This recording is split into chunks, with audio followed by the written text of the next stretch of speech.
ప్రపంచంలోనే అత్యంత ఎత్తైన మొదటి railway bridge Chenab bridge. Jammu కాశ్మీర్కు రైల్వే కనెక్టివిటీ అందించేందుకు రియాసీ జిల్లాలో చేనాబ్ నదిపై చేనాబ్ బ్రిడ్జ్ని కన్స్ట్రక్ట్ చేశారు. ఈ బ్రిడ్జ్ చెనాబ్ నది నీటిమట్టం నుండి 359 మీటర్ల ఎత్తులో ఉంది. ప్యారిస్లో 324 మీటర్ల ఈఫిల్ టవర్ కంటే 35 మీటర్ల ఎత్తులో ఉంది. అందుకే ఇది ప్రపంచంలోనే అత్యంత ఎత్తైన రైల్వే ఆర్చ్ బ్రిడ్జ్గా గుర్తింపు పొందింది. 1315 మీటర్ల పొడవు గల ఈ బ్రిడ్జ్ను 27,000 టన్నుల ఉక్కుతో నిర్మించారు.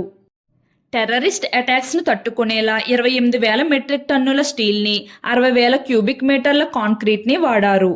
2002లో కేంద్రం ఈ రైల్వే లైన్ను జాతీయ ప్రాజెక్టుగా ప్రకటించింది. 2002లో ఈ బ్రిడ్జ్ నిర్మాణాన్ని మొదలుపెట్టుగా 2022లో పూర్తయింది. ఈ బ్రిడ్జ్ పిల్లర్స్ను 63 మిల్లీమీటర్ల మందంతో కూడిన ప్రత్యేక బ్లాస్ట్ ప్రూఫ్ ఉక్కుతో నిర్మించారు. గంటకు 260 కిలోమీటర్ల వేగంతో వీచే గాలులను, రెక్టర్ స్కేలుపై 8 తీవ్రతతో భూకంపాలు వచ్చినా తట్టుకోగలదు. ఈ బ్రిడ్జ్ను ఉదంపూర్, శ్రీనగర్, బారాముల్లా రైల్వే లింక్ ప్రాజెక్టుగా నిర్మించారు. ఇది కశ్మీర్ లోయను దేశంలోని ఇతర రైల్వే నెట్వర్క్తో అనుసంధానం చేస్తుంది. ఈ బ్రిడ్జ్ను 1486 కోట్ల వ్యయంతో నిర్మించారు.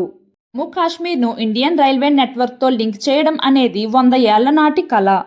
ఈ రైల్వే బ్రిడ్జ్ను ప్రధాని మోడీ జూన్ 6న ప్రారంభించారు. కటడా నుండి కాశ్మీర్కు వెళ్లే వందే భారత్ రైలుకు జెండా ఊపి ఈ బ్రిడ్జ్ని అందుబాటులోకి తెచ్చారు. ఇది భారత్ ఇంజనీర్ల మరో అద్భుతం. చేనాబ్ బ్రిడ్జ్ ఎత్తైన పర్వతాలపై రైల్వే బ్రిడ్జ్ని నిర్మించడం అంత ఈజీ కాదు. ప్రపంచం మెచ్చుకునే విధంగా బ్రిడ్జ్ నిర్మాణంలో పాల్గొన్న అందరికీ మనం సెల్యూట్ చేయాల్సిందే.